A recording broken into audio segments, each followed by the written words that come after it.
report released by the United Nations Population Fund last year revealed that there is indeed a growing concern when you talk about technology-facilitated gender-based violence. Welcome back. That is the conversation you're having this morning.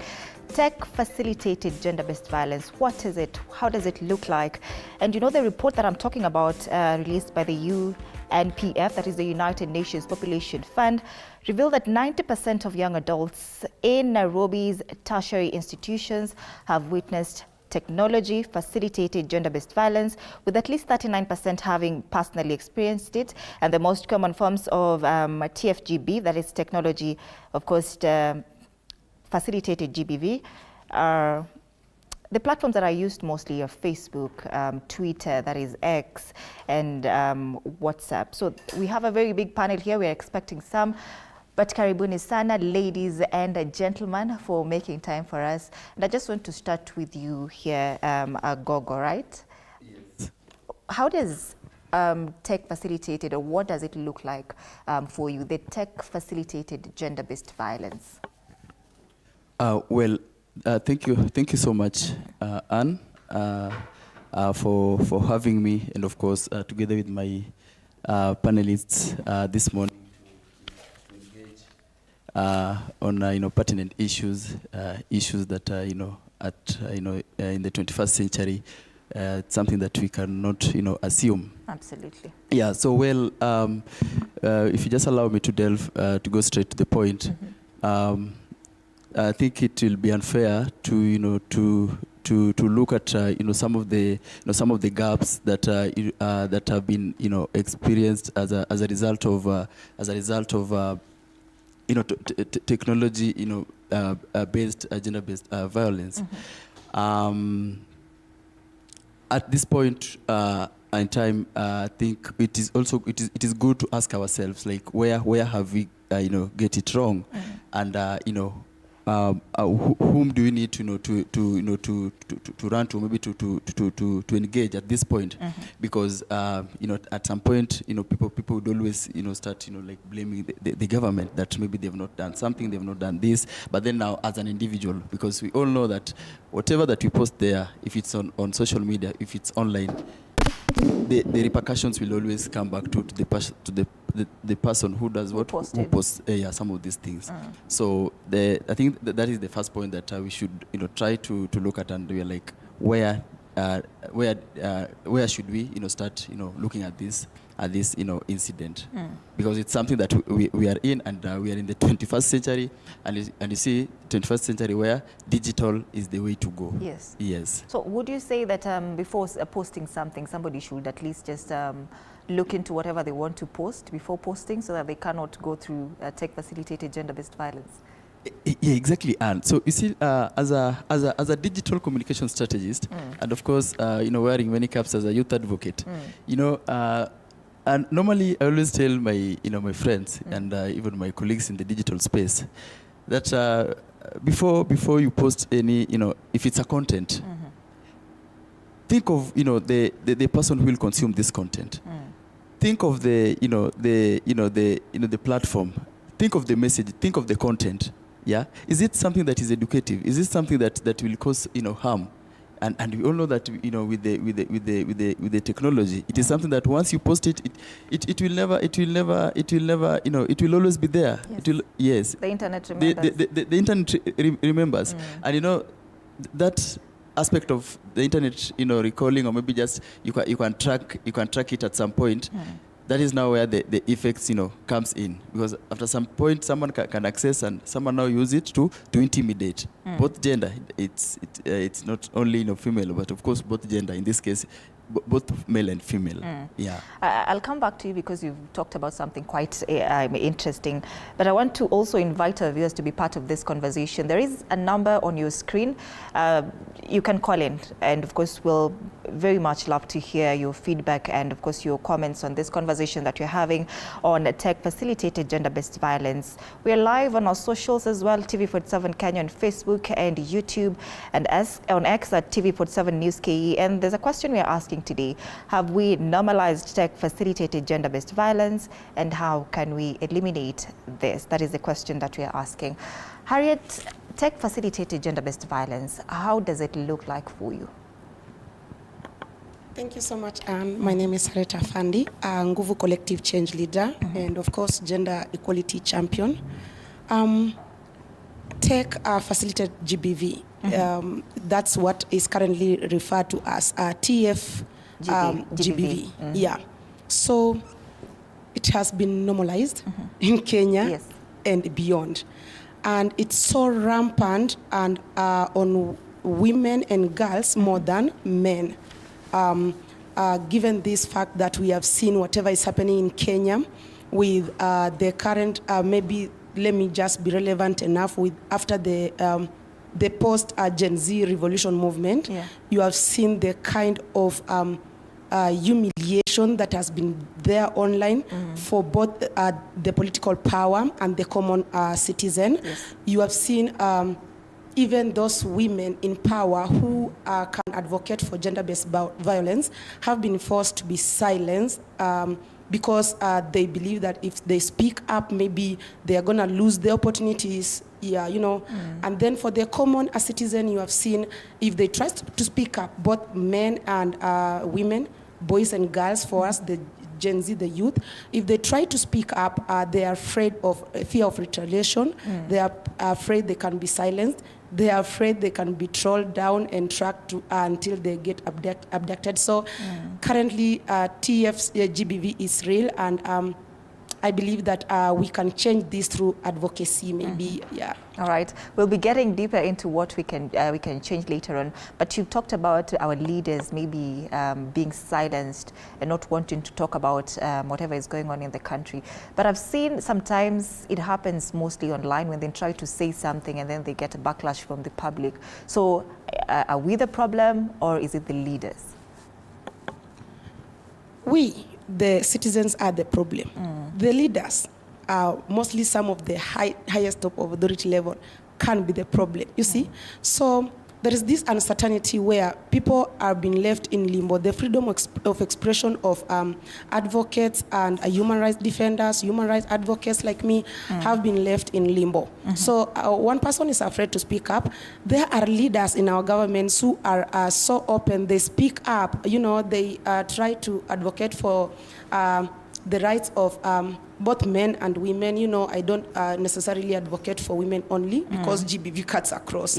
So they call out these people who are advocating for technology facilitated GBV, and we have seen the common mwananchi coming out, and calling out those people who are driving TFGBV, and we have seen at some point the relevant stakeholders doing what is necessary to advocate for change, but at some point we have not reached at the level of effective, effective implementation of maybe policies that can eradicate such moves. All right, interesting. Josephine, good morning. You are a disability rights and inclusion advocate. And when we talk about tech-facilitated gender-based violence, I was listening to another lady talking about there is a layer worse for women with disabilities. How so? This is very correct. When we talk about...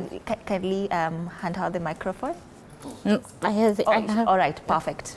So, when it comes to women and girls with disabilities, they are at a high risk of facing gender-based violence through online. This is because we find that most of the time, someone might just take advantage of your condition or your disability to just, they can even make you, they instill you with fear, so that even you cannot even report,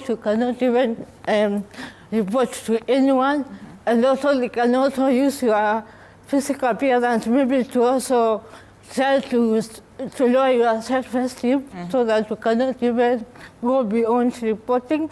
So you find that most of the times girls and women with disabilities at high risk of cyberbullying and also face gender-based violence.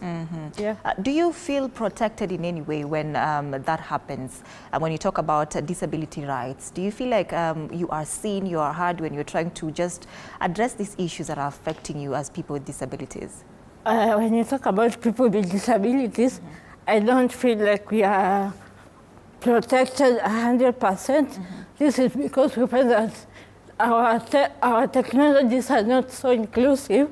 We find that we don't have screen readers, so it is hard for you to even also report what you are going through, but also maybe share or share anything that has happened to you. You find that we don't have inclusive technologies for persons with disabilities. Yeah. All right. Martha, what does it look like for you, tech-facilitated gender-based violence? And of course, guys, if you've gone through this, just be open to share with us. If you've maybe faced bullying online, be free to share. Martha. Wow, thank you so much for this opportunity to come and speak on this issue. Yeah. So I'm going to just dive right into it. So my panelists here, they're just speaking. We are not going to what is really there. So I just go to mention some of the ways, what is this technology-based, gender-based violence? How is it being perpetrated? I think we'll get there, but first of all, I just want to know how it looks like for you as Martha from where you sit. Oh, wow.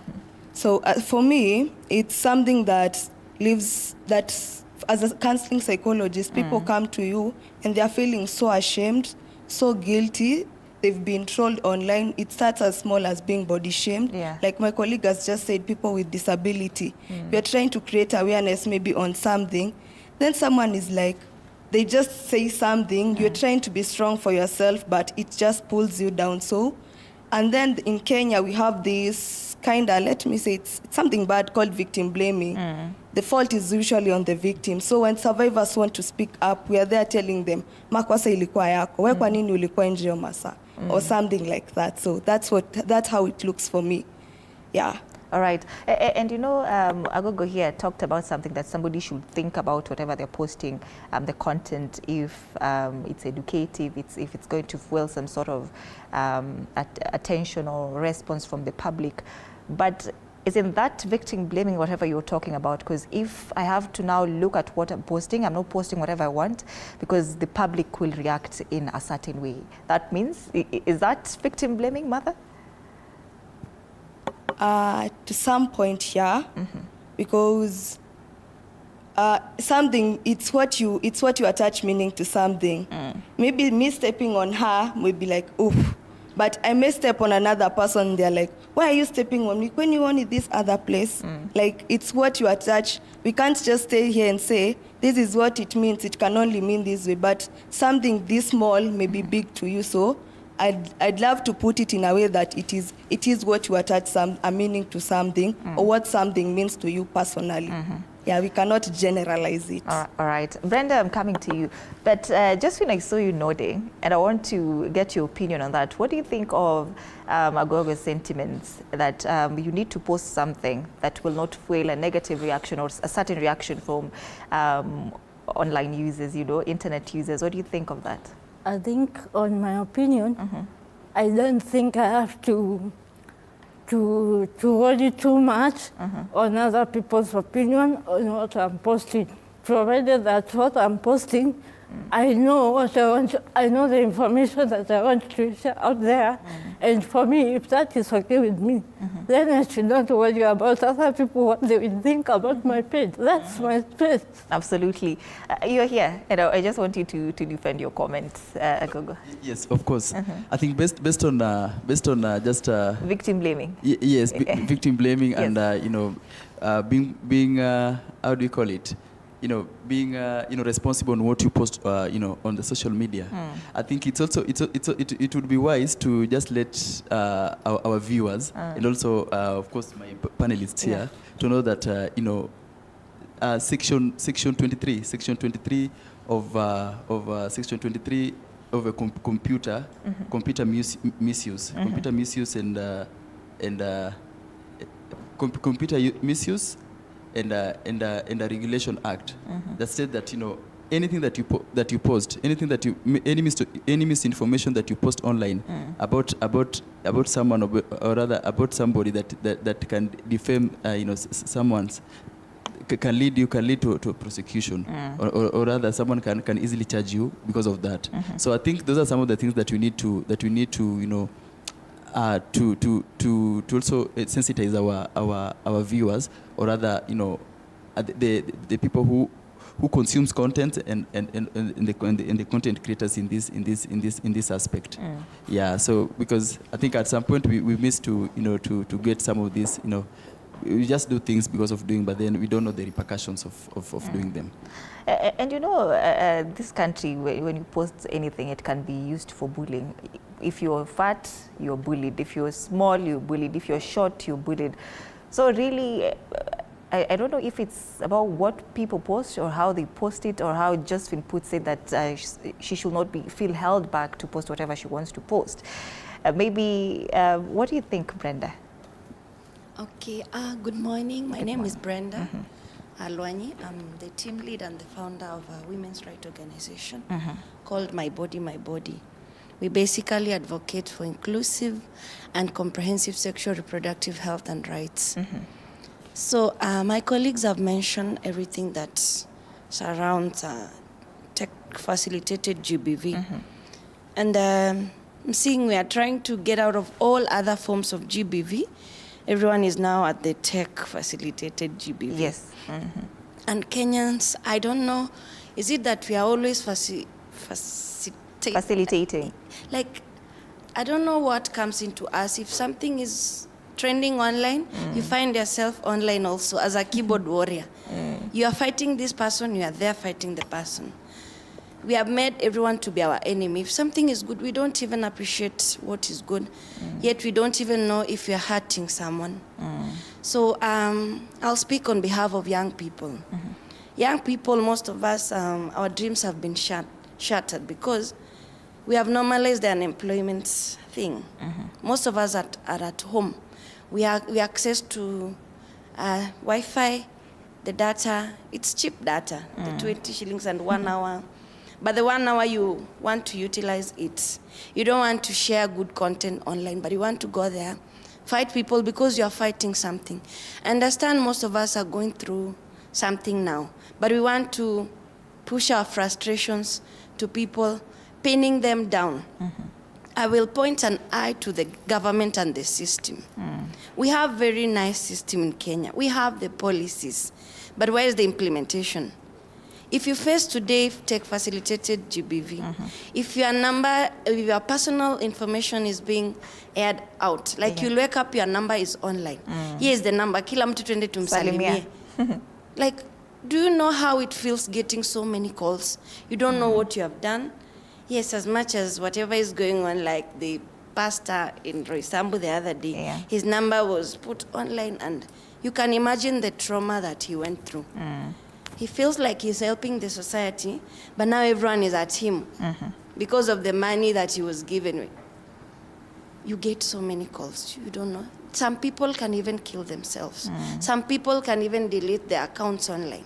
Most of us young people depend on the online platforms to get jobs. You can have a LinkedIn account, Facebook account, Instagram account, and even the WhatsApp, what you post. But what if one day your name is tarnished, and especially it's from the people we know, because you did something to them, you will cut ties planning, they want to get back to you. Remember, our employees look at our pages, Facebook pages, our social media pages, they want to employ you, but you can never go. You go to interviews and they tell you, okay, you finish all the stages, but when it comes to being hired, you just get a regret email because of what you went through. So there's a lot of it. There's so much that is going on that we need to all rethink about it. I don't know if it's parenting, because we have been left alone, especially young people. We do not have idols to look at. If you look at our leaders, what do they post? The other day I saw a post. I think I'll just have to call it. There's a post from Honorable Karen Nyamu. She mentioned of mbona mnateseka and you have mobile numbers of your exes? Why nitawafunza hadi lini? Can you text them? Like everyone was there condemning what she was saying. Yes, it's bad. But also our leaders should know what to post. It's not just making people happy. Remember, there's a generation that is coming after you. And that is why most of us young women, we are not even thriving to these political spaces. We cannot even come here to ask for votes. And you can see from what men are doing. Men have been here, the Senator of Siaya, they are very bold. And I think they have already started their campaigns. But as women, we cannot do that. We are going for functions and being given the microphone just to say hi, like flower girls. All right, Brenda, you have very, very great points there, but we want to take a very short break. We're coming back with this conversation on tech-facilitated gender-based violence.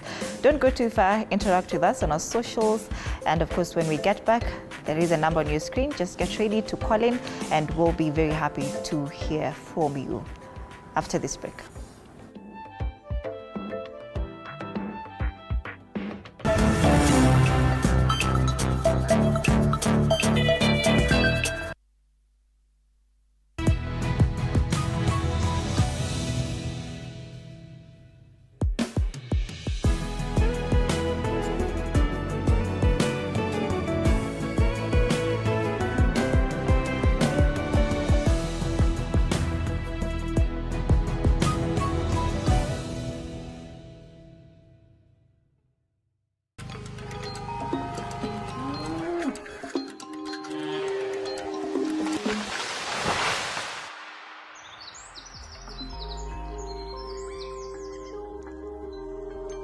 Our world is changing every day, and so should we, for the better. Each week, we tackle the big why, the question that should be on everyone's mind. Why isn't this fixed yet? Deforestation, global warming, and the adverse effects of climate change. The future isn't just something that we inherit, it's something that we create. Join us on The Green Fix as we tell the stories of those who refuse to give up.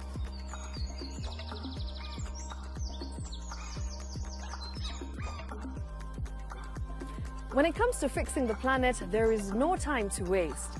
Join me, Shiksha Arora, on Thursdays at 9 p.m. on The Green Fix as we look into the big why, you and I.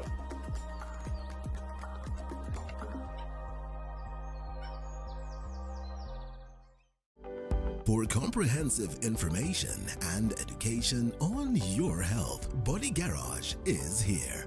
Don't allow anyone to pluck out your good tooth, as long as it is strong and stable. Cancer doesn't start today and you get the symptoms.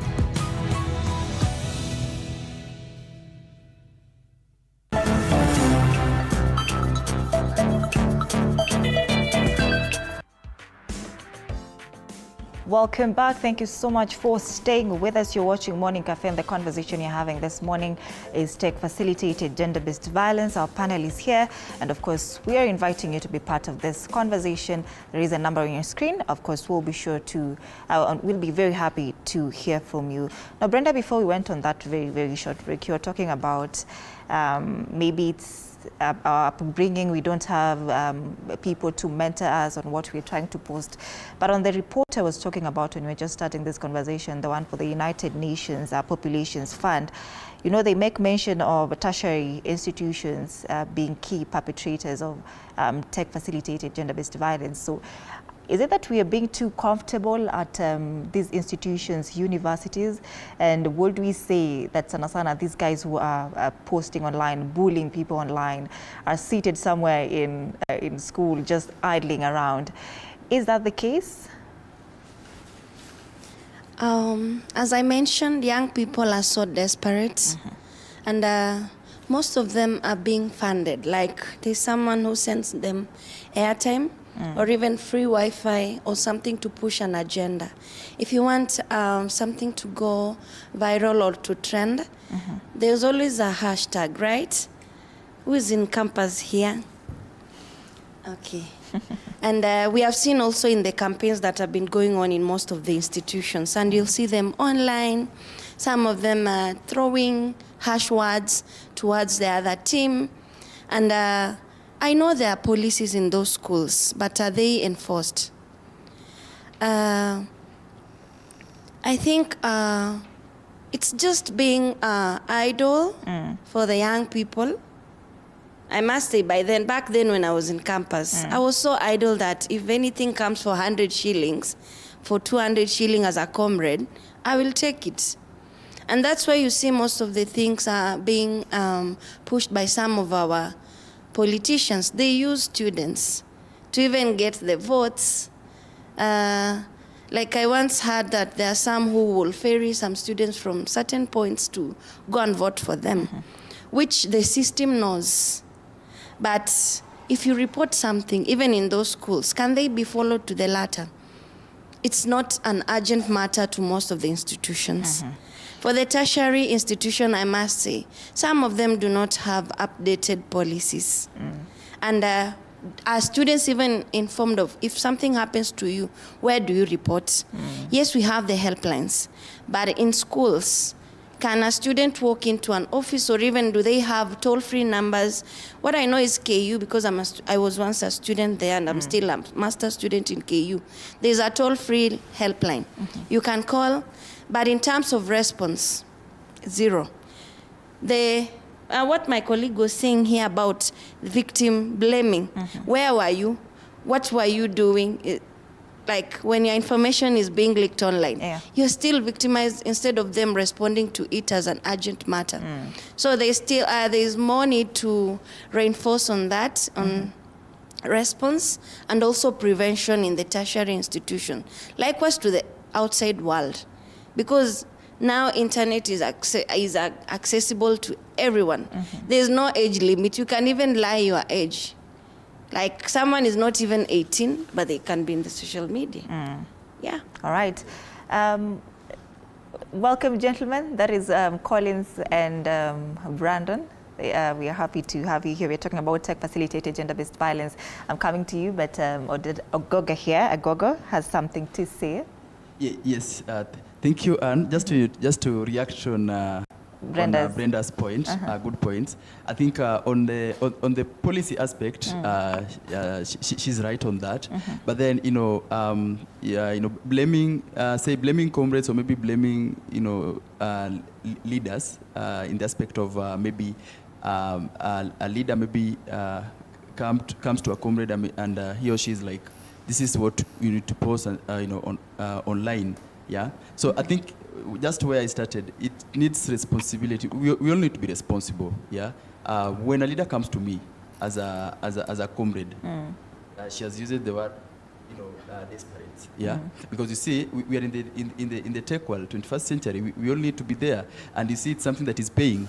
So I think the best strategy, or maybe the best way for us to address this, or rather to look at this, is a way of maybe just sensitizing our comrades, or rather the content creators or the bloggers in this aspect, so that they become responsible bloggers, they become responsible content creators, they become responsible digital strategists in this aspect. When a leader comes to you that you go and abuse maybe leader X, is it wise to do that? Yeah, there is a way you can package that information and it comes out so wisely and nicely that when received by the opponent, the other side, it can both serve both end. Yeah. All right, Collins, you are a former president at the CUK, and Brenda here was making mention of very great points, talking about KU, for instance. They don't have a toll line that is quite responsive on time. Maybe is there something that was there at CUK in terms of just helping students respond to issues that are affecting them when talking about tech-facilitated gender-based violence?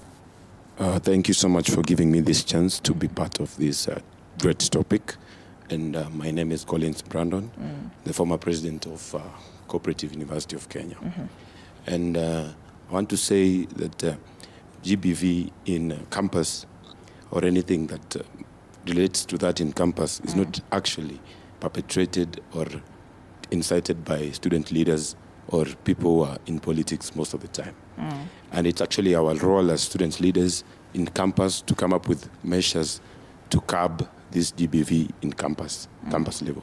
Like in my time in campus, we came up with that toll number. We came up with an email where you text when something has happened. We have a guidance and counseling office where students can also visit, and also the dean's office. So there are very many measures which can be put to curb GBV. All right. Boniface, the question that we were asking when you're starting this conversation is, what does it look like for you from where you sit, that is tech-facilitated gender-based violence? Good morning to all our viewers. My apologies, I've arrived a little bit late. It's all right. But we are together in this. My name is Boniface Ododa, former Secretary General, Kenyatta University. It's so unfortunate I've had the name of that peculiar institution. Yeah, it's a great one. Yeah, effects of social media to gender-based violence. We have both the positive effects and the negative ones.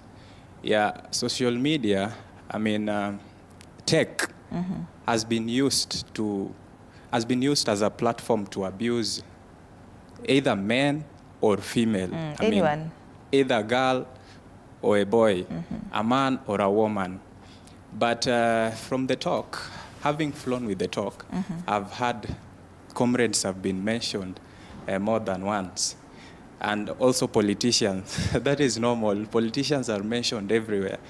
Yeah, but it is not only politicians who are using social media platforms in a negative way.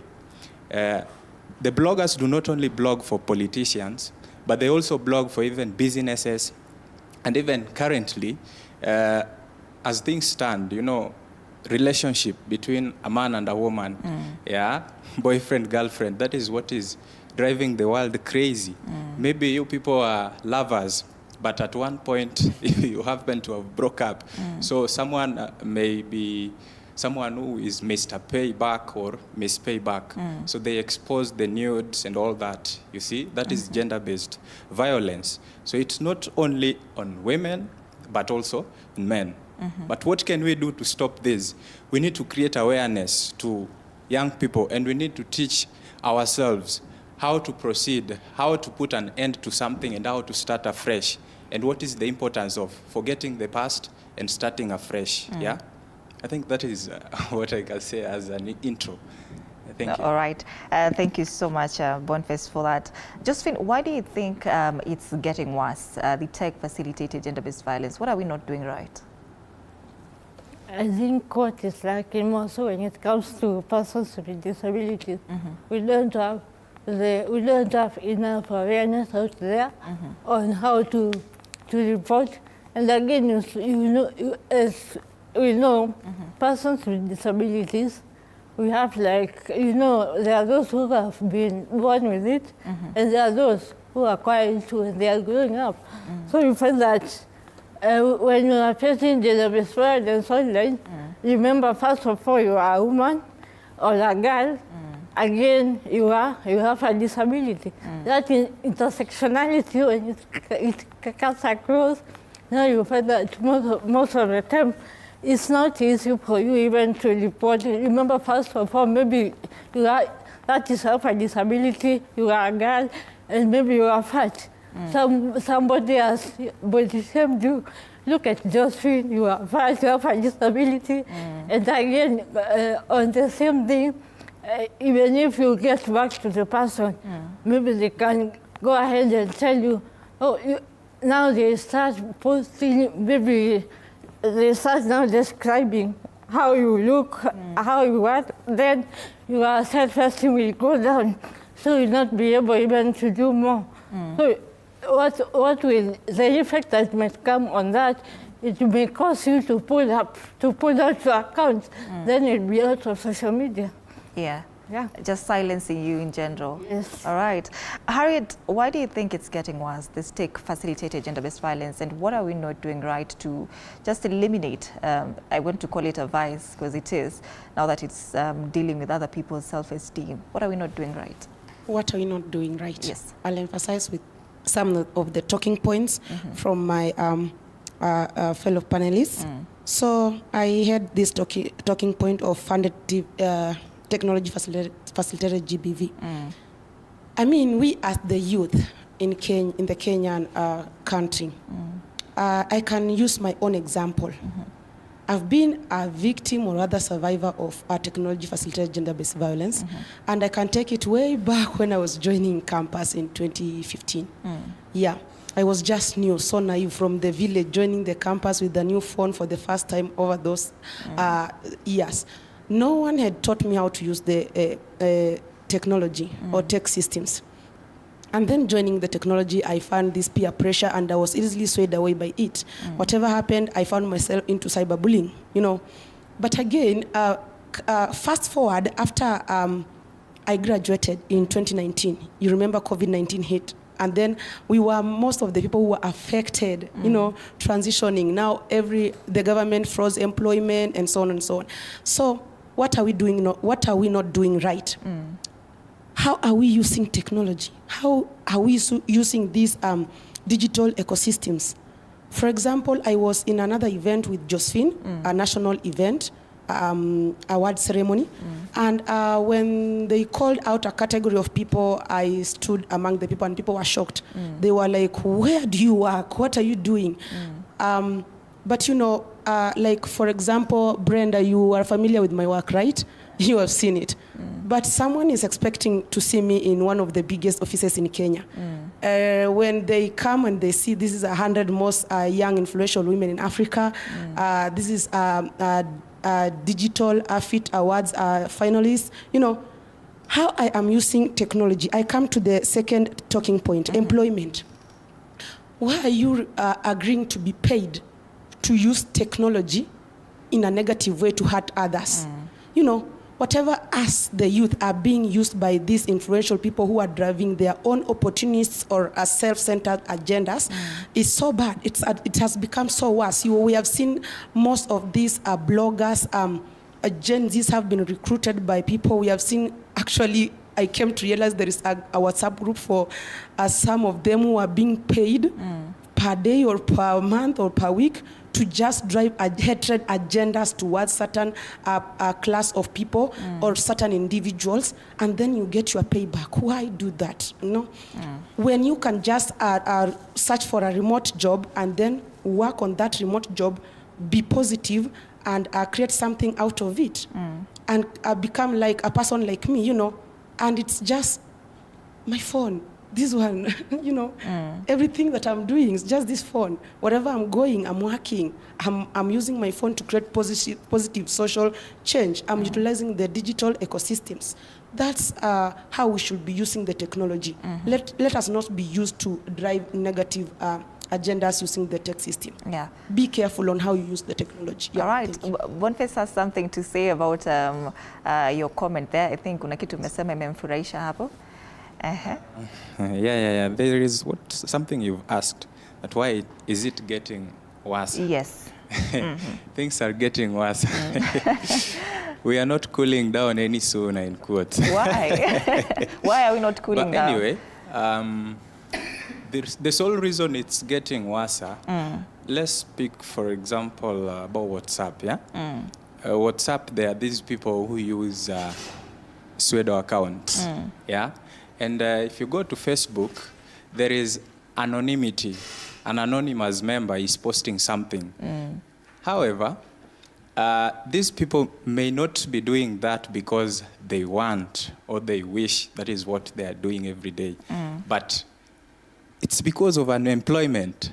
Let's take, for example, someone, a very prominent person, wants to body shame someone who maybe hurt them, some days back. They are going to use those people who are jobless. And you see, social media is accessible to anyone. Yes. Whether you are a youth at the streets of Nairobi or back at home, anywhere on earth, you are going to access social media. So it is very hard to trace a pseudo account. There are settings. They even go to some of the unpopular nets, like maybe Safcom, not really Safcom, but Airtel, yeah. Those ones, we really love them because they give us very good offers. But when it comes to creating good pseudos, fibers and Airtels. They save the comrades, or Kolea comrades in quotes. Yeah. So what can we do to stop this? To stop the members who are posting anonymously? Because if at all you are to know that person, you'd realize that that is an employed youth that is doing that. So the government ought to have created enough awareness, yeah? And they are also supposed to create job opportunities for the youth. For example, in the Juakale industry, you know, in this nation, it has always been a song that, oh, our 5 main point agenda are creation of jobs for the youth, defending women's rights. But the reality behind the curtains, there is nothing like that they are adhering to. The youths are very jobless, yeah? Women are not protected. Young children are not protected from abuse. So I think we are supposed to emulate, and the government is supposed to emulate what developed nations like America, Germany, yeah, and even Denmark are doing. These are some of the most protected nations. You're saying we have too much freedom online? Yeah. We are using it badly. All right, let me just read a few comments here that we are receiving online. The question we were asking was, have we normalized tech-facilitated gender-based violence, and how can we eliminate this? And Julius Yamo is saying, in many ways, it has been normalized by dismissing online harassment and other digital abuses. The online misogyny trolling has always been dismissed as just jokes or free speech. For elimination, he says, tech industry accountability. There's somebody here saying, wasichana wakuwe tuna heshima, full stop. Now it's about the women. Interesting. And Kipruto is saying, slaves of our own device. Martha, maybe I'll ask you the same question. Why do you think when we talk about tech-facilitated gender-based violence, it's getting worse? Because, you know, we cannot say people are being paid, like a lot of you guys have talked about, people are being paid to sell a certain agenda. But, you know, if somebody comes and tells you, whoa, when I'm no, and fat, you know, sometimes that is their own agenda. Nobody paid them to do that. So why is it really getting worse when you're talking about TFG-GBV? Thank you so much. So let's take it in the Kenyan context. So there's a lot of stigma and fear that comes around GBV. And let me put men in this perspective, because women talk. But as a man, when you've been beaten by your wife, you'll go to the station, maybe it's that time you've been able to run, then you go to the station and you're telling them, manzo skin mepigwa na bibi. Then they're actually laughing at you. Oh, napigwaje, like the stigma and the fear that has been around GBV in Kenya. And mostly it's when you talk of GBV, and if we could just give our viewers, when they hear something like GBV, the first thing that comes to your mind is women and girls. Yes. But it cuts across. Anyone can be a victim of GBV. So why it's getting worse, there is that fear under-reporting. People don't report. So the accuracy, and so that, you know, if people report, we could know, like a place like in Nairobi, there is a problem. We can know what's happening, how can we help come in. But the underreporting brings in some issue. And also the difficulty, the inadequate enforcement of laws. Kenya, we have had cases, some long ago, that happened. They are popular, they come on TV, and in that moment, everyone is hyping it, and there is just public outcry, and we are talking about it. But days go by, and when it's not being aired anymore, it becomes a cold case. You could, let's say, for example, the Sharon case, the girl who was murdered a while back, 2018. Yeah. That case was rampant in 2018. I just heard of it a while back ago, like last month, then again it's dead. That family has never received justice from 2018. And then maybe right now I'm beaten or something happens to me. Will I even feel motivated to go and report? But we can fix this by enforcing, by making sure that these laws that have been put in place, that they are really followed up upon. And these cases, the judiciary system is really trying to clear the backlog with them. So at least you can give them some credit. They are trying, but you're not yet there. Yeah. Yes, so Harriet? I could just say that. Yeah, just to add on that, why is it getting worse? You have seen the recent expose by BBC, where young girls are as early as the age of 15 have been lured into, you know, TikTok is unregulated in Kenya. Yeah. It's obvious. So you can see even small children have been exposed to these certain social media platforms. You saw the BBC expose where young girls as early as the age of 15 years old have been lured into sexual harassment, online cyberbullying, and these perpetrators lured them into recording their naked bodies, and then they were just lied and invited into somewhere else, and then they were gang raped. This one girl has been gang raped by, I don't know, 3 men, you know, and then she has been threatened, if you try to report this and this is going to happen, that's what we are going to do, we are going to post your nudes. So I think Kenya should regulate TikTok. And for my own example, I can tell you, even if it's work, I have refused several job opportunities, like even for an hour, I can get 50K on TikTok, because TikTok is just a turn off to me. Yeah. Our TikTok is the a rising mess. cases of immorality on TikTok. Yeah, it just keeps me off.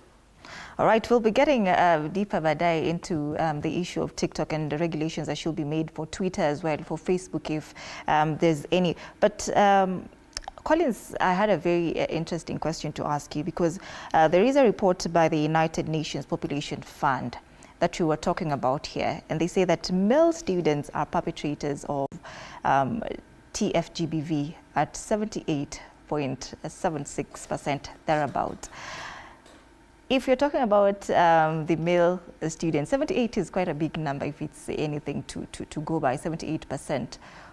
What exactly is the problem? Is it a projection from these men? Because if you look online, it's the men bullying people a lot. If they're bullying themselves, if they're bullying the women, it's a fight among themselves. What is the problem? Thank you so much. Actually, want to agree with you that that is true, because most of the issues dealing with GBV, you find that ladies are the ones who are affected the most. But the problem we have is that men don't usually come out to complain about these things. We are not that, we don't have that courage to come and say, this and this was done to me. We really don't have that. So that's a problem. I think the statistics which have been given there are not really accurate, because not all men who come out to defend themselves and even report, because we really, self-esteem issues and the ego that men have, it's not compared to the ladies' side. So I don't agree with the statistics which are there. And of course, not everyone was interviewed, I know, for this particular report, but I hear you, I hear what you're saying. And Agogo, tech in itself is not the problem. We cannot say that Twitter is the problem, TikTok is the problem. It's the person now bullying the other person. So what really needs to be done to ensure that accountability is taken for this person who is now bullying the other person, Thank you. Thank you so much. And I think maybe before I delve into that, when Harry did mention that the aspect of what content to share online and what content not to share online. We've heard, I think severally, that in many instances, the unusual news always sells more than the usual news, the unexpected. What do you mean? I decide to walk, say now, half naked. What is the usual news and what is not? What does the not usual news look like? The usual news, the president will be addressing State House in the evening. And the unusual news, this president was maybe decided to walk, without shoes. He said that one will sell. The opposite will sell. So when as a content creator, as a digital creator, most of the time they tend to market, or rather to send the unusual content. So I think we are in a point where we cannot just sit and say maybe the government should do this. We just need to be responsible in everything that they do, just as I had mentioned before. Then number two, this the intervention rather needs a united force in tackling this. We need all these players in place. We've heard here from Collins, Comrade, and also the SG there, and Harriet mentioning, and even Brenda. The question that we should ask ourselves, do we have the policies in place? Are the laws there? And what are the regulations saying? Are they being followed? And then now from there, what is the judiciary? What have they done? And then now from there, it is now easier to say, this is what we have, and then now from there we can build something out of that. But then not unless we sit down and then now like bring all our heads together, it will be an uphill task to to address some of these gaps that are TFG-GBV related. TFG-GBV. Yes. All right. GBV related. Santisana, just hold on to that. We want to take a very short break. Of course, we're coming back with this conversation on tech-facilitated gender-based violence. Interact with us. Stay with us.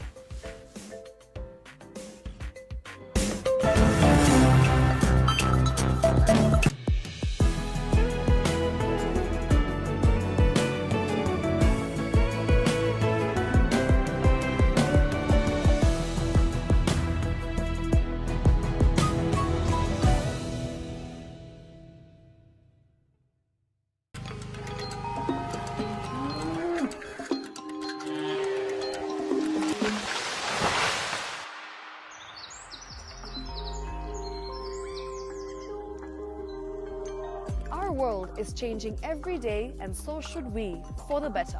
Each week, we tackle the big why, the question that should be on everyone's minds. Why isn't this fixed yet? Deforestation, global warming, and the adverse effects of climate change. The future isn't just something that we inherit, it's something that we create. Join us on The Green Fix as we tell the stories of those who refuse to give up.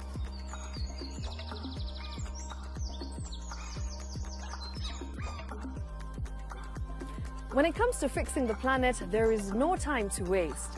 Join me, Shiksha Arora, on Thursdays at 9 p.m. on The Green Fix as we look into the big why, you and I.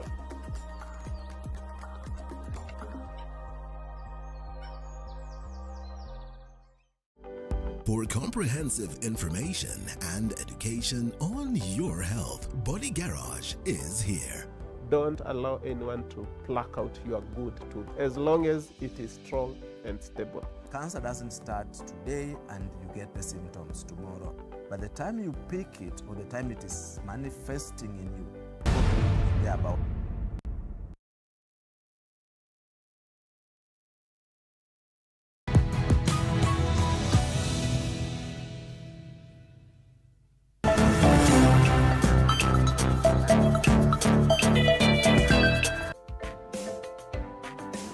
Welcome back. I'm so glad to still have you here with us. You're talking about tech-facilitated gender-based violence and why it's so rampant in this day and age, especially in Kenya. And of course, just to remind you, you can be part of this conversation. Call in. There is a number on your screen. On social media as well, we are there, TV47 Kenya. That is on Facebook and YouTube. On X at TV47 News KE. Before we went on that very short break, we were talking about how hard or how easy it is to just hold perpetrators accountable, these bullies accountable. And Martha would love to hear what you have to say about that. Look again. You see, we were talking about tech not being the problem, definitely not. If we're talking about now bullies going online to tell someone, oh, you're too small, eat more, or you're too fat and fart, So something definitely needs to be done. So how easy or how difficult is it to just hold perpetrators accountable? It's very easy by, we can do something like the anonymity, the freedom that is there when it starts becoming limited and for content to be posted, like for example on TikTok, because at times they create content, at times when you are posting it, at times it asks it, if there's something that is going against the guidelines, it informs you. So maybe we become, the regulations become a bit stricter to remove this. Yes, it's going to give you anonymity, but anonymity on a leash. You can move around, but it's on a leash. Yeah. So there can be policies, stricter policies, and then when, policies are just policies, they are just going to be words if they are not being implemented. So the implementation, when you go against this, what happens? And what is going to happen needs to be so strong that you know, if I'm going to go against this is what happens to me. Yeah. That is going to give you a minute. Before you think of something, you'd be like, this might cost me my account, this might cost me prison, this might cost me a case. Because like defamation in Kenya, you might say something and I just go and report you and you'll be now looking for a lawyer. So these regulations and policies that are there need to be enforced. So yeah, that's my take. All right. Brenda, these app developers, are they doing anything to just try and prevent something like this? Because I think TikTok, you know, there's an option of somebody or you as a content creator just regulating your comments. As much as you will see it, at the end of the day, you will see whatever is being said to you, but now the other people can't see it. So are these app developers really doing anything to just try and prevent this TFG-GBV? I believe that any app developer, they always go through some eligibility, some scrutinization before their app are being approved and even deployed to be used by people. And one of the things that I noticed, I once attended a conference on the digital space where the Facebook officials were there, and we were complaining of how much Facebook is even making people to kill themselves because of the trolls they are getting. And they told us, don't you guys know there are some settings? When you go here, you can even restrict those who comment in your post. You can, you know, your audience to even post your post. Then we're like, we never knew. We have never been informed.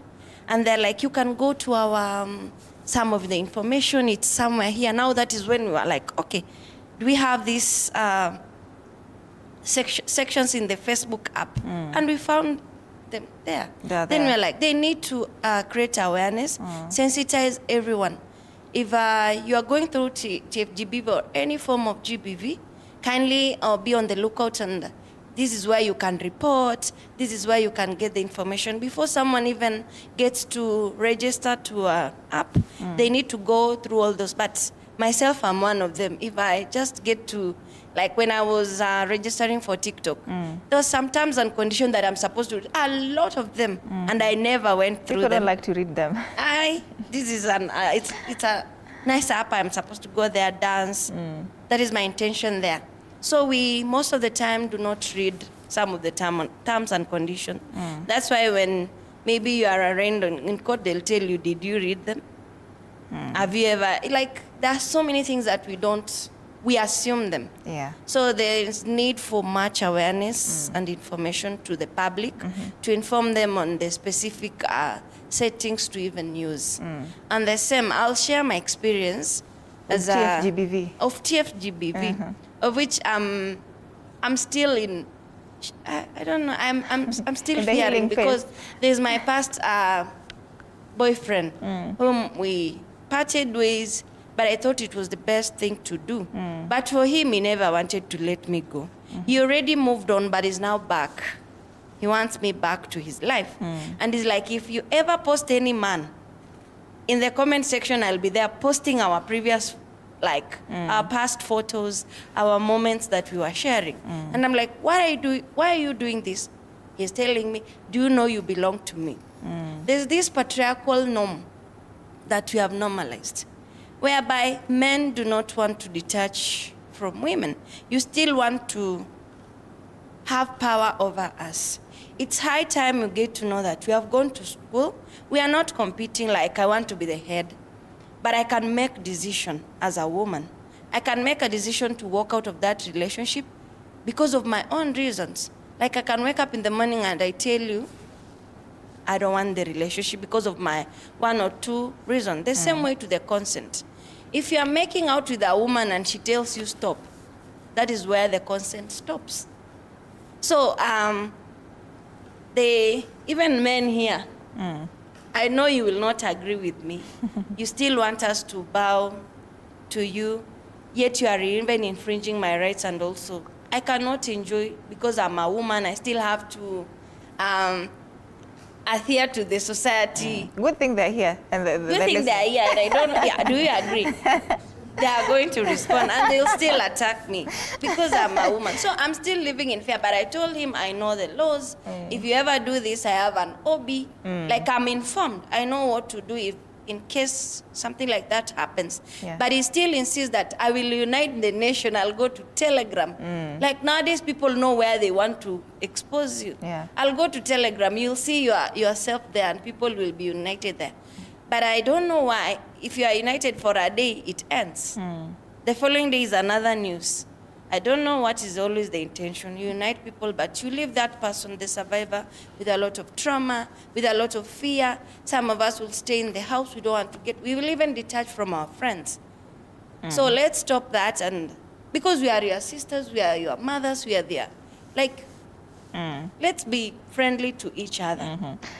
And you know, Brenda, it's so unfortunate. I'll give you time. I'll give you time. It's so unfortunate that you say your form of TFG-GBV is in a way of you with your ex-boyfriend. But as much as you say you have an OB, what are you doing more to just try and prevent yourself from kujiona pale Telegram, as he says? What are you doing? There's no one I can go for refuge until when it has been done. That is when I'll get help. Have you tried it though? Who do I reach out to? I call my friends and they're like, you cut the ties. I call even counselors. How did it start? They now take me back to where we started and where I left. Why did you even, they even accuse me, why did you leave him? You see, this person was very potential for you. You are the one who was on the wrong. Now they start blaming me. And I feel like I'll have to handle it myself. And this is also to other people who are going through the same. We retain some of these abuses and also some of this information. And remember, as my colleague here was saying, the anonymity, they even use the pseudo accounts. You never know who will comment in your social media pages. And even the phone numbers, you get the calls, the late calls, like they don't want you to move on. Yeah. So yes, there are some measures. Toll-free helplines you can reach out. They don't have to know your names, but they can take you through counseling. Some even you can walk in, like Crew have a toll-free helpline. We have the toll-free helpline, the national one, 1195. You can call and seek for the support. But most of the time, most of the survivors that I've dealt with, because even some call me, they tell me we call them, but they don't help us. They just refer us to some other service providers. You tell me to go to the police. At the police, I'm asked. There's one who even told me at the police station, they asked her for 1,500. She doesn't have the money. She's living with a toxic boyfriend who beats her up and even locks her in the house. So that is the time that she even got some time to even walk to the police. She didn't get the support from the police. Right. Like that case goes like that. There's no one following it up. But there are some institutions that they're really supporting. Agogo here has something to say. On Brenda's point before she runs away with it. She will not run away. We are coming. But Harriet, you had something to respond to. Just get your microphone. When she was talking about there not being help when she tries to call these toll lines. Brenda, there is help. First of all, how did he tell you that if you try to get another man or post another man? How did he do it? Is it via text messages? This world, we use even those screenshots. Use those screenshots, text the police station, and report that Brother Daniel, you know? Have the OB in hand, so that whenever it happens, you are working in spaces where there are a lot of people whom you can just get ready, you know? Get ready, or he can be even someone or given notice that if anything tries, because he's saying he leaked the photos. And now that's enough evidence that if those photos get leaked, he'll be the one who has done it. So please don't wait for that time when we'll be saying rest in peace, I wish we could have talked. We are not condoning that here. We are not. Yes, Agogo. Yes, so I think on Brenda's point, Brenda is the team lead, My Body organization. Yes. And I think as from her point, she's somehow playing a victim mentality. You see, when I wake up today, when say now I was dating Brenda, and then we wake up today in the morning before coming to this show, and she's like, "Hey, Mazia Gogo, this thing cannot work, or maybe this thing." We call it off. Like there's nowhere. Like how will I, as a man, how will I receive it? Or rather, let her be now on my shoes. No, but then you see now the aspect of now the mental torture and the GBV that we're talking about. How will that be? You don't want to be left. No, not that I don't want to be left, but then there is that aspect of just preparing someone, not just waking up and then expecting, and then you expect just things to be normal. Yeah, Gogo, you look like you're new to this. For Brenda, maybe before I finalize, let me just finish my point. Let me just finish. So now after that, maybe she runs to the for Obi or something, right? Yeah. And then now, as a in this case now, because we have Harriet here, who is a gender consultant, gender expert. Gender expert. Mm-hmm. Maybe she can also tell us, like, how would now in this case for a boy child, or maybe for a male species in this space, how do you interact, or maybe how do you handle such breakup? No, yes, she wakes up and tells me, and then she runs to the police. No one prepares you about a breakup, Gogo. No one does. If how do you want to get to this? But let's hear from Collins, and then you can react, Brenda. I want to say, first of all, it's very wrong to say men. It's supposed to be some men. Because not all of us are the same. There are those people who can be left and they are very vigorous and they want to do things. And there's that one who will chill out and say, it's okay, we'll move on to the next. So it's very wrong to say men. You should categorize and say some men, because not all of them are the same. And maybe there's a reason to us why that guy is behaving the way he's behaving. Maybe you should find out. Yeah. All right. Josephine, maybe you have something to say about what you're talking about? That's on the issue of breaking up. Gogo. That should not come with a notice. I can, it should not come up with a notice, because if it is not working, it's not working. Maybe the previous network acted weird. We just stay there to be killed, or they will just tell you it's over, then they move out. But of course, when she fails to communicate... The last night you acted weird. That is what Josephine is telling you. So, Josephine, you see now, when you just wake up and tell me that it's over, how do you expect me to react, to respond to that? Boniface? To be calm. Boniface hata ameshindwa kuambia nini? I know that if everyone was allowed to present their case, in other words, to play the victim card, my friend, we may not end this discussion today. So this is my take. While social media freedom poses a lot of benefits, we can really expose whatever is affecting us, whether you are a man or a woman. Well, we can use social media to educate others. Maybe you are a prominent business lady, you are a politician, you're a good leader, you're a teacher, and you want people to learn more. You can use social media for that. But now, to prevent GBV, what can we do? We should talk to the allies, the boys and the ladies, Yes. We collect the boys together and we tell them, you know what? We want you to go online and condemn such atrocities like this.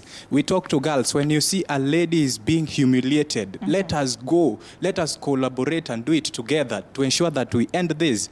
We are also supposed to point out the owners, the sole owners of these social media platforms. For example, the X. I think X has made so many people become X. When it used to be Twitter, things are getting worse, my friend. When you talk about owners, you mean the person, my account, or the owner of that? Owner of the app, Like Elon the Musk. X is owned by Mr. Elon. Facebook, Mr. Zuckerberg.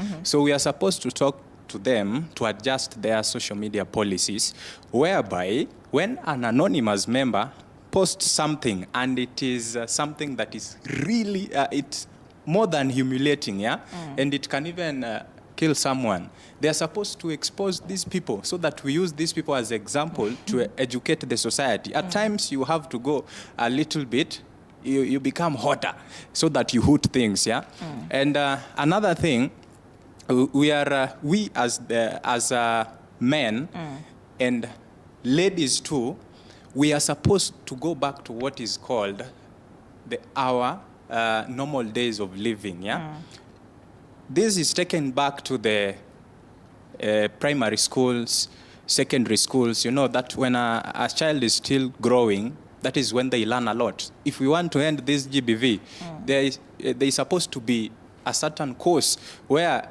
these kids are being taught about social media policies and how to prevent GBV. When they grow up and come to campus, you will find them very mature. We tell them on what to post and what not to. The religious leaders, we found religion on earth, and it has really helped so many people, but to some it has injured. So how can we use religion to ensure that GBV is prevented? We are supposed to teach this in churches during Sabbath schools, Sunday schools, and even in the Muslims collections, the meetups and all that, and even in the centers and in our towns. That is the sole way we can really prevent GBV. Yeah. All right, Brenda, you wanted to react to something. Yeah, I wanted to react, just to respond to him. He's very right To who? on how he To reacted. Agogo. Yes, Agogo was very right, and that is how many men react to most of the young women when they tell them, I'm leaving you. Even if it were you, you will react the same. Which now I'm getting to, I should not report to the police. You are a perpetrator. You should lead as an You're a example. perpetrator, I'm no, just, but now- I'm a youth advocate. So you see, as I speak, I look at it from both, you know. What if both her sides. life is in danger, Gogo?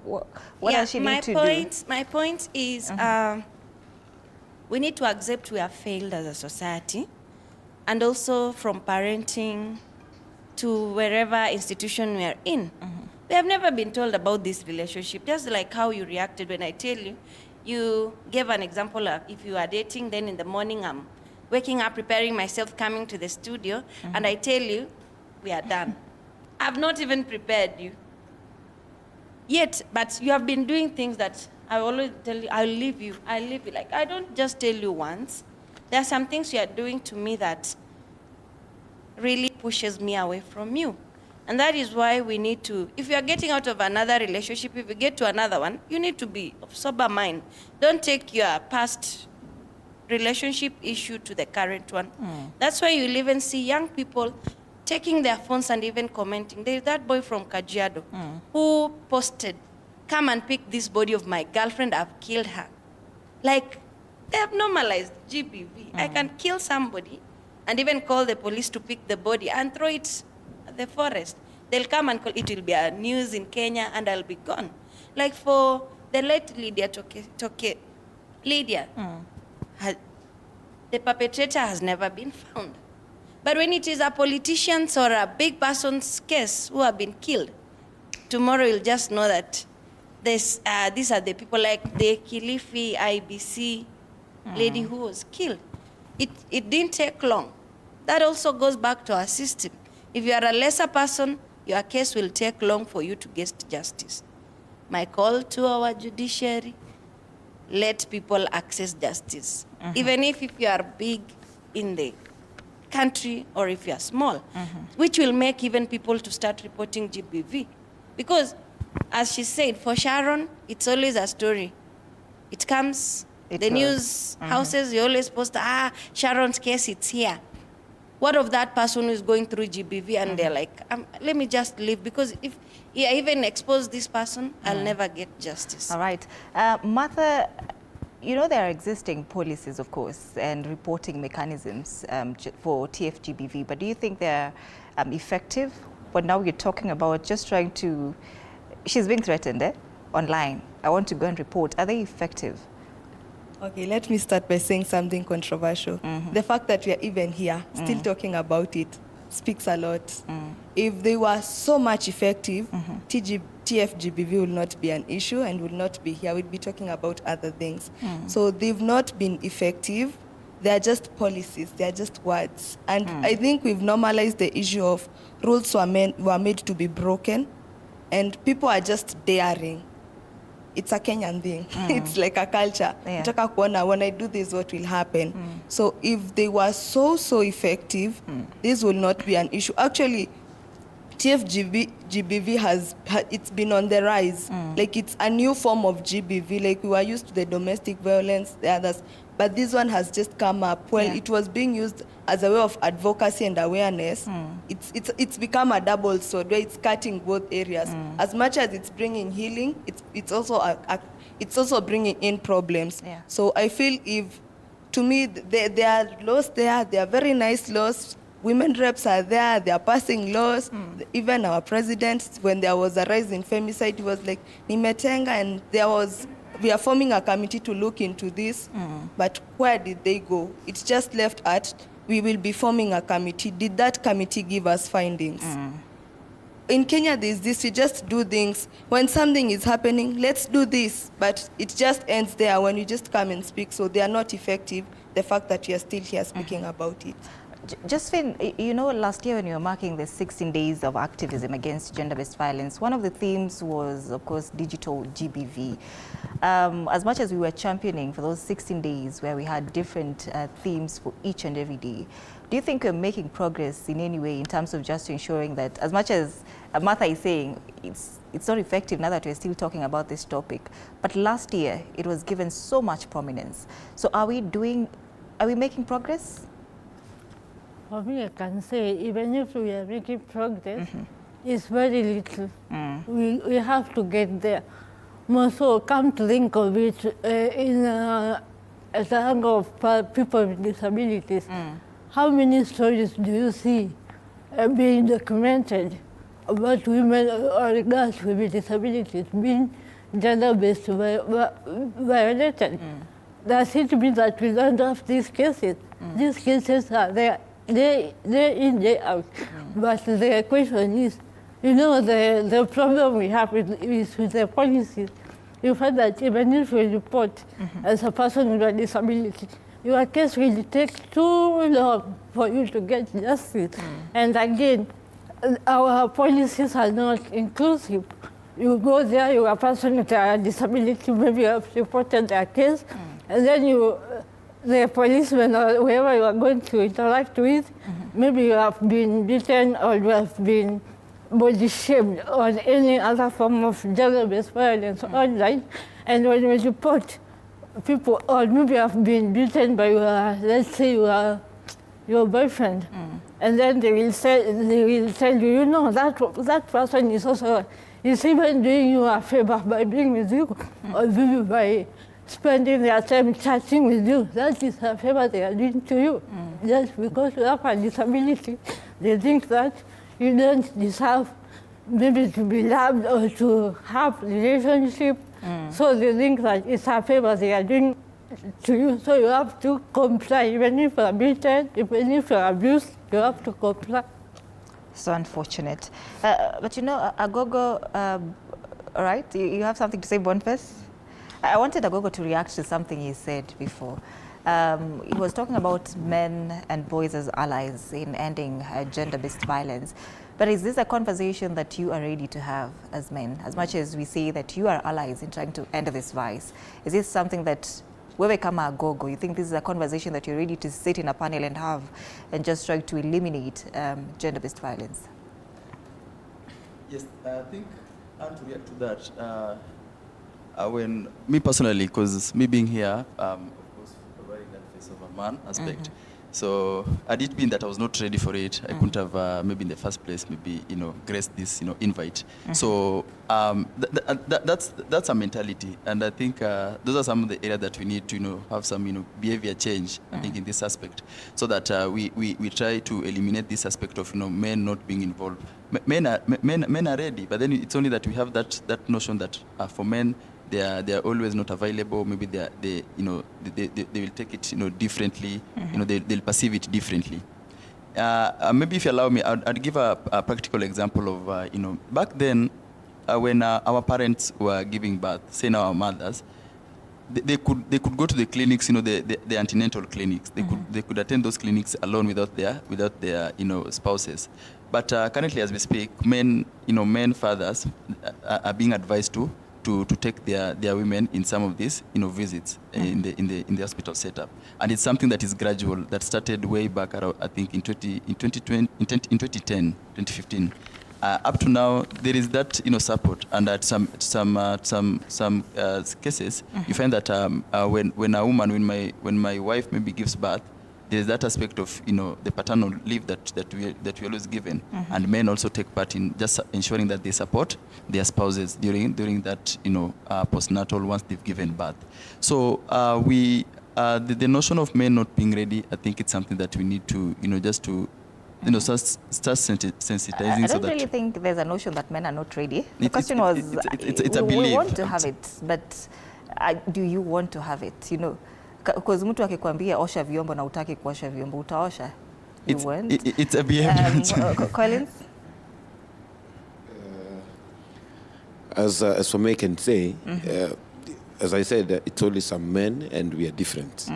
There are those ones who can do it, and there are those ones who cannot do it. In the previous times, these are times like Kitambo, we never used to have proper awareness of this GBV that is happening right now. Yeah. Like the awareness which is happening right now. Like me, when I was small, I never knew even the meaning of GBV. I just came to find out when I came to Nairobi to school. But you see, what happened to that kid who's in Ushago? Yeah. He's still studying. Then he comes to Nairobi and comes into a relationship. He doesn't know what GBV is because of there is no proper awareness. A student who comes from maybe Tana River, that's a very remote area, you see. So there should be proper awareness even to those areas as we grow up from school. Like me now, when I was small, in the adolescent times, I used to go out. My mother never used to accept me to go out. But when I'm late, she cannot lecture me and tell me there are these things. She'll only tell me, just know kuna ukimwi. Unajua sasa ukiambiwa hivyo, you don't know anything, you're not informed about anything. So even the parents should step up. Ianze at home, at the household levels. Yes. All right, Boniface? Yes, just another thing. Charity begins at home, as my fellow emeritus has said. So to the parents and teachers, I'm a teacher, at the same time a youth leader, and I really thank God for that. And teachers, parents who are our first teachers, we are supposed to teach our boys and girls about what is called emotional intelligence. Most of us, we grow to become adults and we know nothing about emotional intelligence. We are not even careful of our utterances, our actions. And we are supposed to be telling our kids that whatever you do today will have an impact in your tomorrow. So whatever you say may impact you positively or negatively. When we educate these little boys and girls at that early age, right in high school and in primary schools,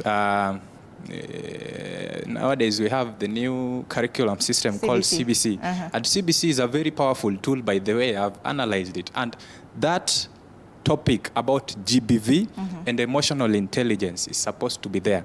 Our parents, those who are past campus like us and those who have experience, like these great educators here, we are supposed to ensure that we tell our parents to tell our young brothers and sisters. And this is going to help us in stopping GBV. Umleavyo ndivyo akuavyo. All right. Brenda, you wanted to react to someone's comment.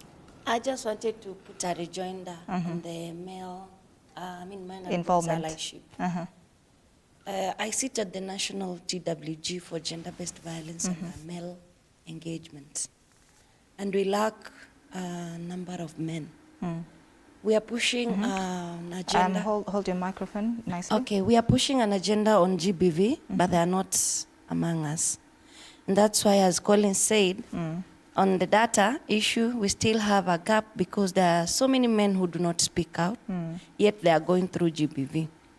It's not that women are so aggressive that they will report the GBV cases, but men, as you are asked, are you ready to even advocate for ending to all forms of GBV? And what are you doing as a youth advocate? can you bring more young people on board to even join these technical working groups?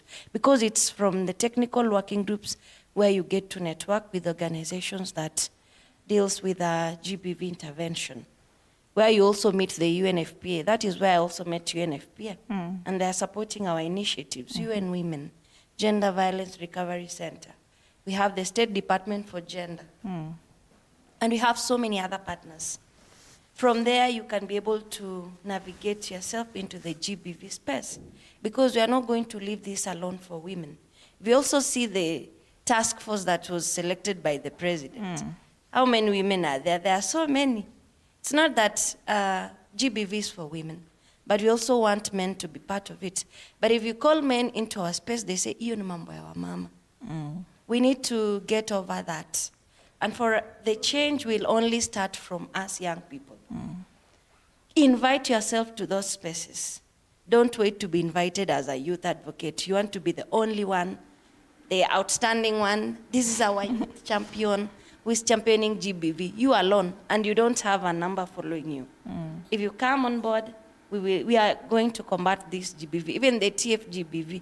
It will be so easy for us, so that we even influence the existing policies. If you go to the government, they'll tell you the policies are here. Have you ever even read about them? Do you know what page 5 says? Yet we have them. But if we come together as young people, we'll be able to develop policy briefs and say, this is what we need. This has never been done.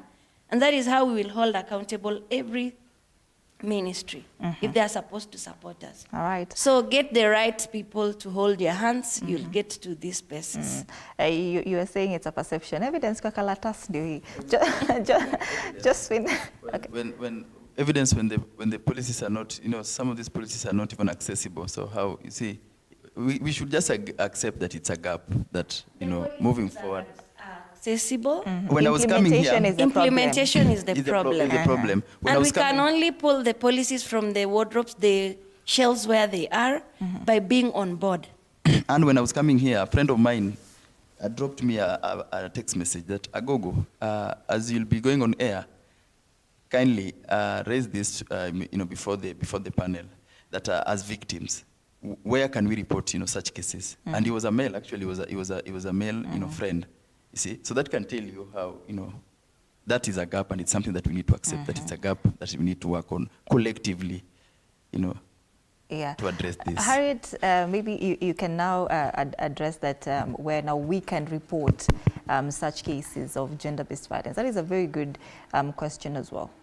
Actually, reporting when it comes to TFG-GBV, let's now be on the positive side of it. There are a number of applications. Now let us leave Facebook, the social media engagement platforms. There are a number of applications also that deal with maybe such cases. You can report a case, and then you can be followed up, and then but when you do that as an immediate action, you can now also do, in Kenya, let's not run away from the fact that you just need to report the police. Even if the policy implementations are so hard to be followed up to the latter, due to the power dynamics. In Kenya, when a normal person goes to report a case, the way he will be handled with this current system is so different with a person who is so influential, and you all have seen this, will be handled. So that comes to what you ask my colleague here. You ask how easy can we handle these perpetrators, and how difficult can it get to handle these perpetrators. Difficult is considering power dynamics, how influential this person is to influence the legal process, But how easy can we do this? We have the evidence of the act on social media.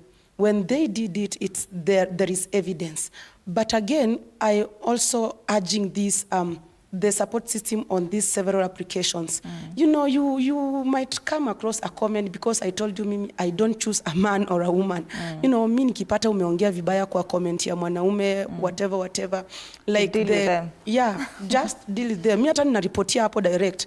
And personally, I'm not active on Facebook. Niko pale lakini mi nikufollow tu. Report to direct. But there is this problem. When you report, the feedback comes in that we didn't find that comment as offensive.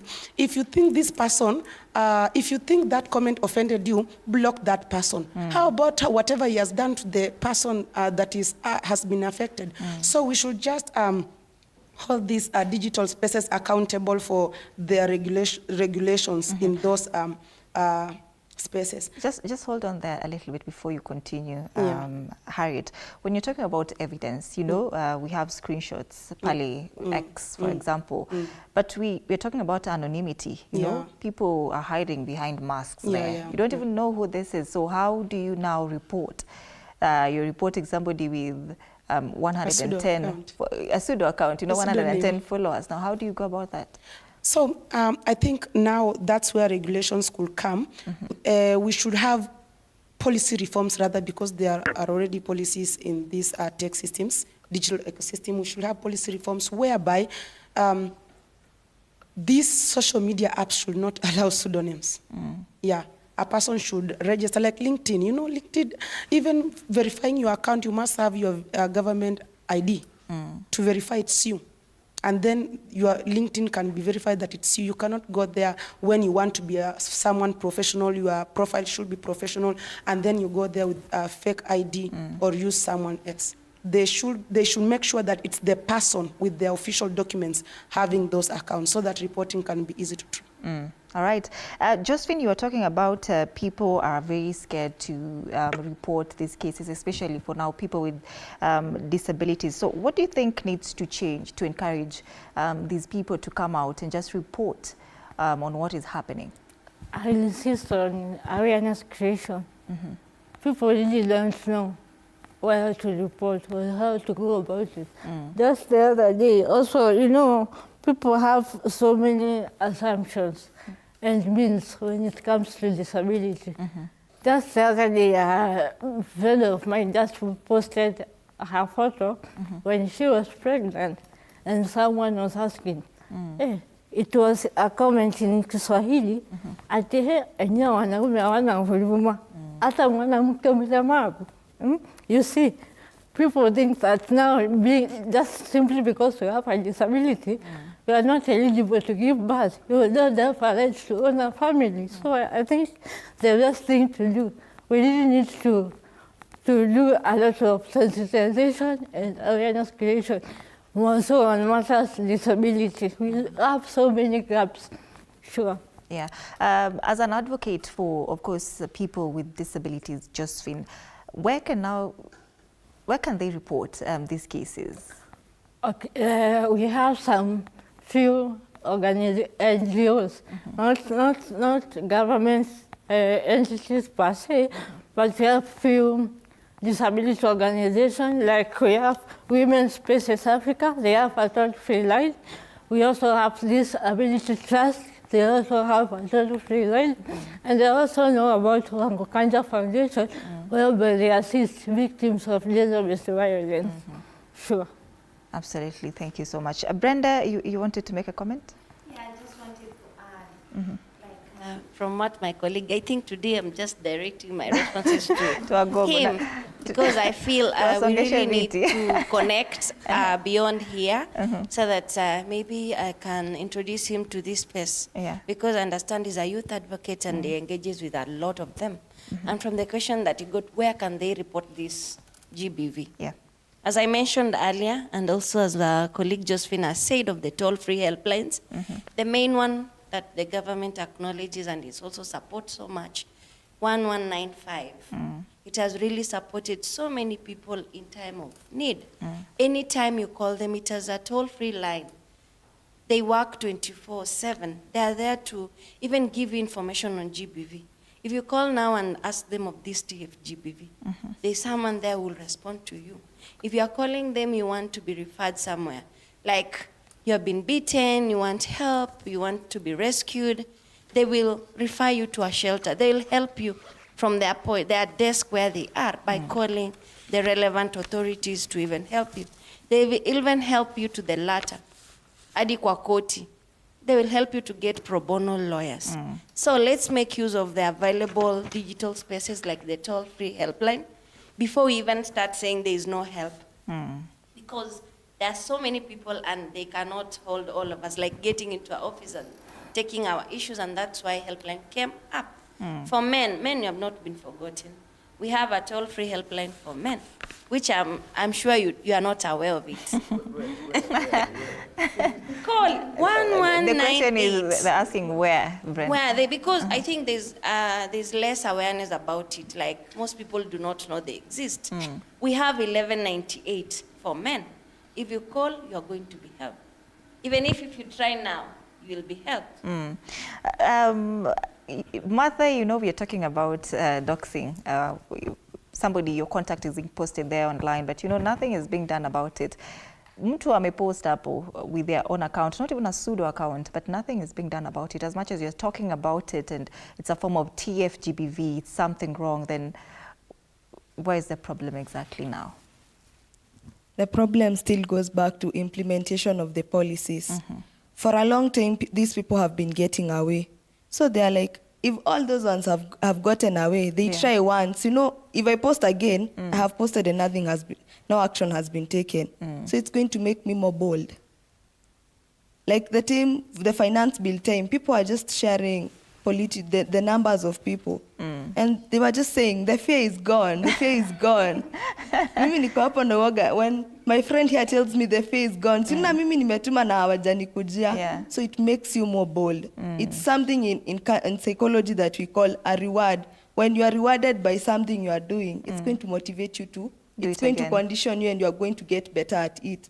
But if you are punished, it's a behavior you could change because you've seen the consequences. But if it's rewarding, maybe people call you cool. Manajua, if it comes to maybe it's on X, they know this one who you hawezi mtoa, like they control you, they just know. For example, this account, kienda huko huwezi toboa.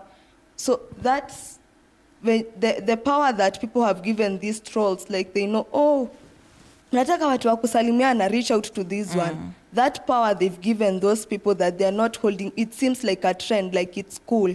So this normalization of being cool, even you want to be cool. You want to be like, you can't forever be the big wig. I can also come in.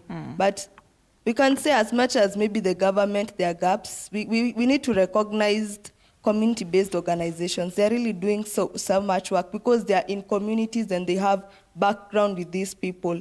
They really are doing a lot of work, and the government supports some of them.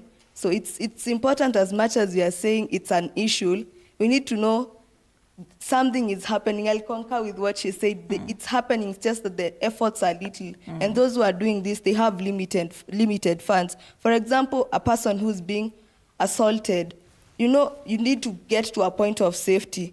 If now I am there, I am the advocate, and I'm saying hakuna GBV area yetu. If I don't have the resources to host you, you'll just come, you'll tell me, oh, I'm being beaten. Then I'll tell you sorry, and you'll go back to the abuser or the assaulter.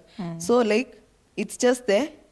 As much as we are not yet there, we are getting there. There are organizations that will help. Like she said, NGOs are really helping these people, giving them pro bono lawyers, educating the people. And also on education, you know, at times maybe we could say, today we're going to learn, like we need to explore, even accommodate other creative ways of creating awareness and education. Things like drama festivals, they really do such amazing works. Like maybe they create, this year the theme is going to be something about GBV, and these kids are really talented. So in that way, they come to learn, and when they go, they use their talent to get into spaces. They go for festivals, they compete. It really gets the message out there, or even skits on TVs. They air these things, adverts. So the media is doing some work, so we can give them something. There's progress, just slow. Yeah. All right. Collins, you talked about something. Men also go through TFG-GBV, but you don't talk about it. So why do you think you're so silent in terms of just voicing your concerns? You go through TFG-GBV, but you do not talk about it. Yeah, number one, you've had most of the men here, actually all of them, all of us, don't even know the number to contact when it comes to such issues, which is quite disappointing, but at least we've learned from that. And this is something we should create awareness about to these men. And they should know that they are not lesser persons in society, or we are supposed to be strong. We're not supposed to be strong. If you are affected, you are affected, and they should know that. And that is something that we have not yet tried to put in men. But when I was in campus as a school president, I came up with a male's conference and also a female's conference, where we were telling these men, if you have an issue, just come out, just be fearless. Be fearless and come out, say your problem. We can talk as men, we can help you, and we can always find solutions. So I want to challenge the men outside there that don't be frustrated or don't be abused, and you don't say, just come out and say. It is not bad. All right. It doesn't make you weak. And you know, I like that because we've had this conversation. I think last week on Wednesday we were talking about that conversation, why men don't talk. And I love that you've also brought it up that ongea, be fearless. Boniface, you know, we are talking about implementation being slow, and these policies that exist need to, you know, just be implemented. How now can they be improved? As much as they are there, the implementation is so slow. You know, somebody talked about the task force on GBV that is available, and I do agree that that report is yet to be published. So where do you think we really need to improve to ensure that implementation is done? You realize that a very rich nation like Kenya in terms of resources can still handle so many things. You've muted the microphone, Boniface. It's on. Kindly, when you have it, just talk. Say hi. Okay. I hope I'm clear. Yeah, you realize that a nation like Kenya that is very rich in terms of natural resources can still handle so many things. Yeah, like you find we are working on something like NMF, new funding model. It takes like almost a whole year. Just to change some very slim things. My colleague here has said that a committee was formed to do more of research on GBV. But what are the findings? Yeah, we don't even know what are the findings. So when it comes to that, yeah, we are still lagging behind. We are still a third world country. Why? So it means that we cannot really depend on our government when it comes to some of the serious things. We have to go hard. We go the hard way, yeah? We go back to the village. I'll call even all these estates in Nairobi villages in quotes, yeah? Let us go back to our homes. We should be holding youth barazas, women barazas, and men barazas, yeah, to create awareness, to educate people on what should be done to stop GBV, yeah? When we get back home, we are supposed to collect ourselves, maybe through the chiefs, and the members of the National Assembly, by the way, are being given a budget for public participation. They should carry out public participation to get the people's opinions, and they come in such participation. They attend with some of the human rights personnel, like Josephine, yeah? So they go and talk to those people so that we can see that this budget is appropriately used. Yeah, but the problem is media has been ignored by the government. The media is only important when the government officials are being fought. The government officials now come in to try and defend themselves. That is the only time you are important. But we know that media is a very important tool in the society. Media is supposed to be used every day. Let's say in between the breaks, yeah, when there is that particular, maybe it's a soap, or maybe it's a certain series that is being aired, yeah? Maybe it's a certain drama, something like that. In between those short advertisements, we talk about GBV. But if there is no facilitation, all this money is going to nowhere, in quotes, yeah? So we really need to look into that, and we have to take this GBV issue as a very serious issue. All right, you know we are coming to the tail end of this conversation. We have like 4 minutes, but I want to give each and every one of you a chance to just give us your final remarks. But that will be in line with one question that maybe all of you are going to answer. As much as we are now talking about implementation being slow, we have policies that are there. How can we now protect ourselves and others, of course, from tech-facilitated gender-based violence? And Brenda, I'll just start with you. Or we start with anyone with the mic? Okay. Okay. Safety starts with you. If you're not a perpetrator, then it will not be done to you. But now this is a different case because most of us are not perpetrators. Let's also mind about our friends, as I mentioned before. Let's ensure that if you see your friend is posting something that is triggering someone, let's warn also them. Let's tell them, pull it down. You are really making this person not to feel good because sipo kama amekosa mwambie in a good way. If it's something in a fire escalate way on the law side, please do it. To our government, consider youth too. All right. I'll mention of the task force. There's no youth representative there, but Femi said most of us are young people who have been killed. Nani atatuongelea kwa hiyo task force? So I also believe the report they'll be giving, it will have some gaps. We need our voice there. We don't want to be represented. All right, Josephine? Okay, for me, what I can say is that to our policymakers on technology devices, please let us also consider them to be more inclusive so that it can accommodate people with diverse disabilities. Because disabilities is not homogeneous. We have diverse disabilities with diverse needs. And to, as my colleague has said, the safety starts with me. I may not be in control of what will comment on my posters or whatever I'm sharing.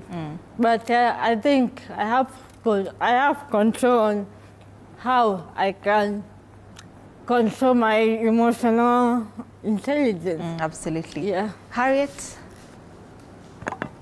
Okay, as Brenda had said, I had that in mind. So, you know, violence, any type of violence, any form of violence is starts at a personal level.